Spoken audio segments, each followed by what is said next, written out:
Live in the studio, repping Love and Hip Hop Miami, we got Veronica Vega. Hey. Hello. You know how long we've been waiting for you to come here, Veronica? Like, why are you just coming in here? Why y'all just inviting me? I'm blaming it on you.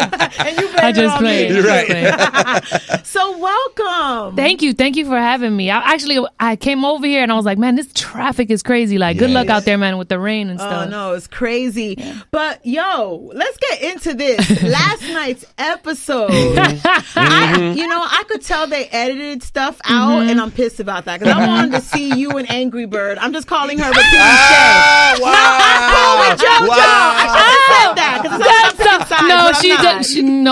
we got to pick the right side. I'm not and you picked the right side. No, it's the right side. I was just making a joke repeating Shay. I wasn't calling JoJo Angry Bird. Right. Yeah. You were just saying what everybody else calls it. Exactly. I got it. But you've had issues with her since season 1, and it leaped over to season 2. Yeah. And last night at the barbecue, what did we not see? Nothing. I mean, I wish you would have really seen how the shoe hit her because it was amazing. But if you really listen, you can hear it hit her mic. It was like poof, and you can, if you're paying attention, you can hear it. But definitely, I'm so happy. Like I'll tell you, I really don't like her in real life. I don't mess with her. She isn't a loyal person. She's a TV girl. You know what I'm saying? She's looking for clout. She's clout chasing. I really don't want to talk about her because I don't want to give her no more energy on this. Okay, so you let's know what move I'm saying? on. Yeah. But I can't remember. Are you and Amara cool? Or you Me and Amara are cordial. Oh, cordial. Yeah, okay. yeah, we're cordial. I know because I feel like Amara is not like the type of person to keep a grudge. Like she, even if you guys aren't the best of friends, going to drink cafecito or nothing, she at least wants to be like, hi, okay, keep it moving. Yeah, no, me too. I like to keep it moving, but if you know what I'm saying, if you physically attack me, that's different, and I will physically attack you. Period. Whether I go to jail or whatever happens, like you gonna get it just like I got it. Okay. It's only fair when it's even for me. Okay. With the fight though, did you get to taste any of the food? No, never got to taste any of the food. But I actually was excited when I saw Trick pull up. I was like, bro, this man is crazy. Right, with the food truck and because everything. that really, like how that happened, like how we were all hanging out, we were waiting for the whole food situation to happen, and then all of a sudden he just pulls up with a food truck, and I was like, man, this man. He's something else. One time Trick invited me to a barbecue at his house, and when I got there, he's like one of the first people to ever cook ribs, and I didn't even need an ounce of sauce. Like his ribs were seasoned to perfection, honey. I saw on yesterday's episode that he fries ribs too. Yeah, like he deep fries. Have you ever had that? No. Oh, amazing. It's good? No. Amazing. Deep fried ribs are amazing. either. It's like deep fried turkey. It's really good too. Yeah. I don't know. So let's talk about, from season 1 to now. Season 1, you were portrayed as anti-black and you said the N-word. Like, how did you transition from season 1? Because it kind of like put a dark cloud over you, or attempted to, I feel. Like, how did you feel about how season 1 went? Season 1 was, it was my training stage. You're learning. You know what I'm saying? It was my training stage. That's how I look at it. I don't look at, and Pitbull always tells me, he's like, it's never failures, only lessons. And that's how I feel. I feel like, if I was the person that they wanted me to be, or the person that they portrayed me to be, or however it was, or whatever they ran with. Because I also don't feel like the show portrayed that either. I think is what people wanted to grab from it, like what they wanted to take from it. Because even in the show, there was nothing racist that ever happened on my behalf. Right. It was just what people wanted to take from it. But if I truly was that person, it would still show, and you would still see it, and it would still be harming me season 2. So I think ultimately, if you live in your truth, people will always know. You know what I'm saying? It sometimes takes a little bit more time, but I think that's how I ended up on season 2. And at the end of the day, I'm a marathon person. You know what I'm saying? Like I would truly call myself a real winner. I like to win. And I know that in order to win, you got to lose a few times, and you got to fall a few times, and you got to, I'm happy to a certain degree that, things played out the way that it did, because the people that do follow me and my fans are able to see that, like, not everything always goes your way, and not everything is always handed to you, and not everything is always, people don't always know your truth, and they don't, you know what I'm saying? So it's like I am the example of, you know what I'm saying? People thinking whatever, and you being, having to get up and like, continue to live your truth through being hurt, because I definitely was sad. That's a sad thing. You know what I'm saying? Especially if that's not your real truth.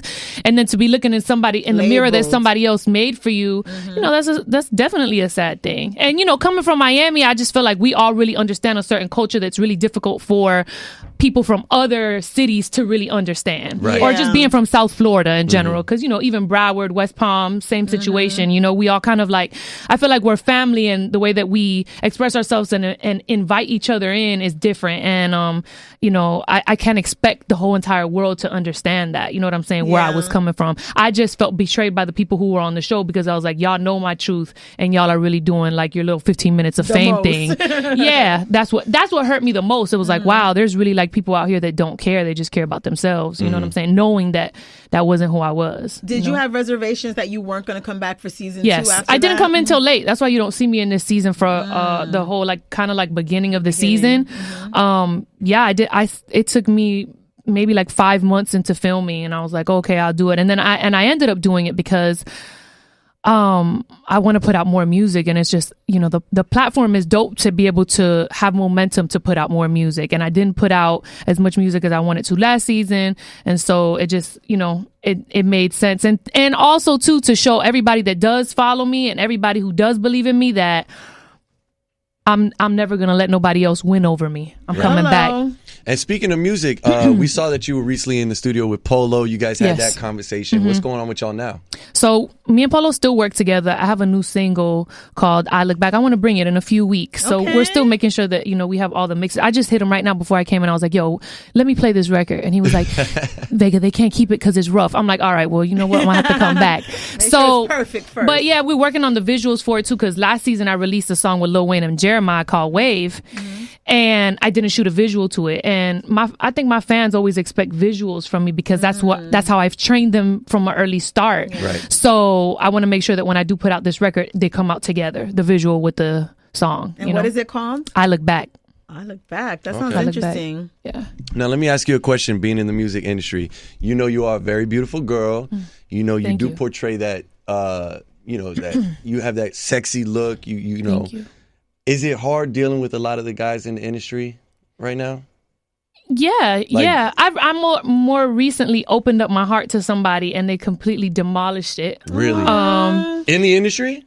They're involved. Okay. Wait, we're you for you, Veronica. Make sure you bleep that. Yeah, I'm still going through it. I can't believe it. I think it's more like, I'm a person that's like really transparent, and I think that's why sometimes I come off like a B. I don't know if you can say it on the air, but I come off like standoffish a little bit, or maybe too honest, or just maybe. And I think it's because I try to protect my feelings and my heart, and I let somebody in, and they I felt like the relationship was a lie the whole time. Oh, that sucks. Yeah. That really sucks. Gosh. Because I asked because I remember season 1, how Hollywood was like, well, you got to go on a date with me for me to talk to him, do something with Amara. Yeah, I mean, that happens a lot. That happens a lot. Like, people try to, men specifically, that happens to a lot of women. Right. Like, and I think that women, even with like the whole Me Too movement, that's something that's so real, and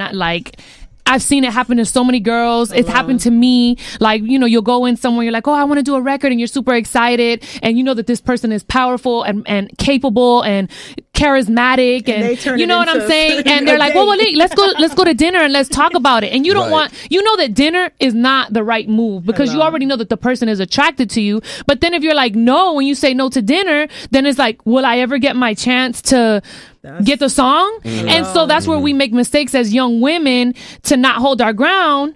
You know what I'm saying? With something like that. But then you're like, well, when is my other opportunity going to come to, so we feel like maybe we can finesse the situation, or, like wash it over, or be like, oh, hey, and talk to the person and be cool. But that never works. Yeah, because that never works. They always play you. You're never going to get the record. Just FYI, if there's anybody going through that right now, and even if it's a regular job, because this doesn't only happen in the music industry and corporate jobs, it happens all the time. Like, your boss makes you feel a certain type of way. Now, if the man is married, or if you're married, or if you have a situation going on, or even whatever, even if you're not married, now you're blackmailed into not saying anything, and you feel uncomfortable and you're embarrassed about your situation. Like, that's something that's so real. And it's not only real for women, it's real for men. It happens to men too. Yeah, exactly.